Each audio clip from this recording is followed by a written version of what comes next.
Ada sebuah kisah dari Abu Nawas yang membuat kita geleng-geleng kepala akan kecerdikan sang sufi satu ini. Pasalnya tak hanya sekali dua kali Abu Nawas mampu membalikkan keadaan. Bahkan malah balik menyerang yang membuat lawan bicaranya mati kutu tak berkutik. Kali ini Abu Nawas sedikit didoakan mati dengan melalui sebuah pertanyaan. Tapi Abu Nawas, sufi jenius ini malah merontokkan mental lawan bicaranya. Berikut kisahnya. Kisah ini diawali dari ada seorang sufi asing bertanya kepada Abu Nawas. "Abu Nawas, kapan kiranya kau mati?" tanya seseorang kepada Abu Nawas. Walau mendapatkan pertanyaan yang nyeleneh, namun Abu Nawas tetap meresponnya dengan baik.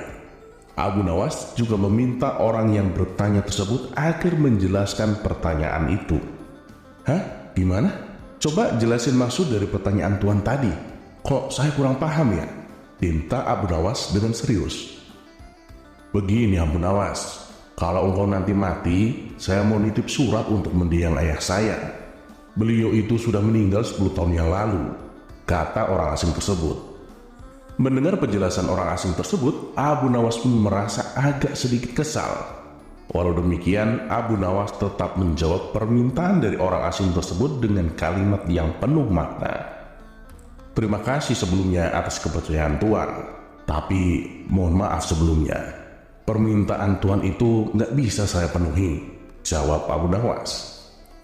"Loh, memangnya kenapa Abu Nawas? Ada masalah apa?" tanya orang asing tersebut kepada Abu Nawas. "Bukan apa-apa sih, tapi gimana ya? Gini Tuan, saya tuh nggak tahu jalan arah ke neraka jahanam," jawab Abu Nawas. Kemudian mendadak wajah orang asing tersebut merah padam. Sambil menunduk, ia pun pergi dari tempat Abu Nawas berada.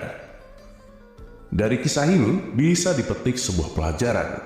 Hendaknya lebih berhati-hati dalam bertutur kata. Sebab apa yang keluar dari mulut kita belum tentu akan bisa diterima dengan baik oleh orang lain. Selain itu, setiap perkataan yang kita ucapkan bisa saja membuat orang lain merasa tersinggung.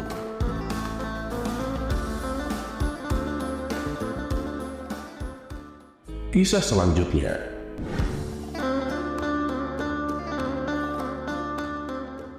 Abu Nawas adalah seorang penyair yang sangat cerdik dan pintar. Namun selain sebagai penyair, Abu Nawas juga dikenal sebagai mubalik di desa tempat tinggalnya. Oleh sebab itu, suatu ketika Abu Nawas diminta untuk menjadi imam ketika hendak sholat Jumat. Selain itu, pada waktu tersebut Abu Nawas juga diminta untuk mengisi khutbah Jumat untuk memberikan ceramah keagamaan. Setelah mandi dan berpakaian rapi, Abu Nawas pun mulai melangkahkan kakinya menuju ke masjid. Ketika sampai di masjid, tidak lama kemudian terdengar suara azan. Dan tak lama berselang, datanglah masyarakat yang beragama Muslim dengan sangat ramai. Karena yang menjadi khatib kali ini adalah Abu Nawas, maka banyak sekali masyarakat Muslim yang datang ke masjid. Sebab dalam setiap ceramah keagamaan yang disampaikan oleh Abu Nawas sangat relevan terhadap isu-isu yang sedang berkembang. Akhirnya waktu yang ditunggu para jamaah pun tiba. Abu Nawas naik ke mimbar dan segera memulai khutbahnya. Khutbah tersebut dimulai dengan salam dan berlanjut pada materi yang akan disampaikan oleh Abu Nawas. Namun pada saat berkhutbah, Abu Nawas melihat para jamaahnya yang mengantuk, bahkan sampai tertidur.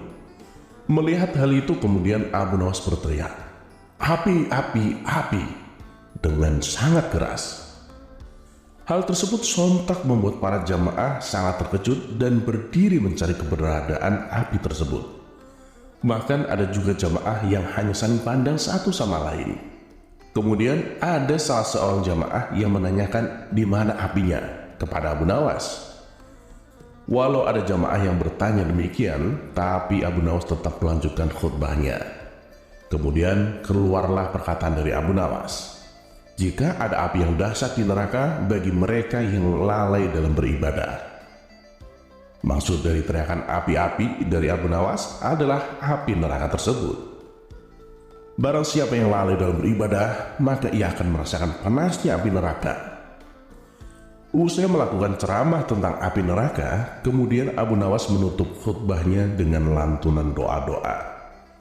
Setelah itu, Abu Nawas memimpin sholat Jumat dengan khusyuk yang diikuti oleh para jemaah. Ketika sholat, para jemaah masih teringat dan terngiang-ngiang dengan api neraka yang dikatakan oleh Abu Nawas dalam khutbahnya. Walau awalnya terkesan gagal dalam memberikan ceramah keagamaan karena banyak yang mengantuk dan tertidur, namun sesungguhnya Abu Nawas berhasil membuat para jemaah untuk selalu rajin beribadah. Sebab para jemaah selalu ingat dengan khutbah Abu Nawas, di mana saat itu ia mengatakan bahwa mereka yang malas beribadah akan merasakan panasnya api neraka.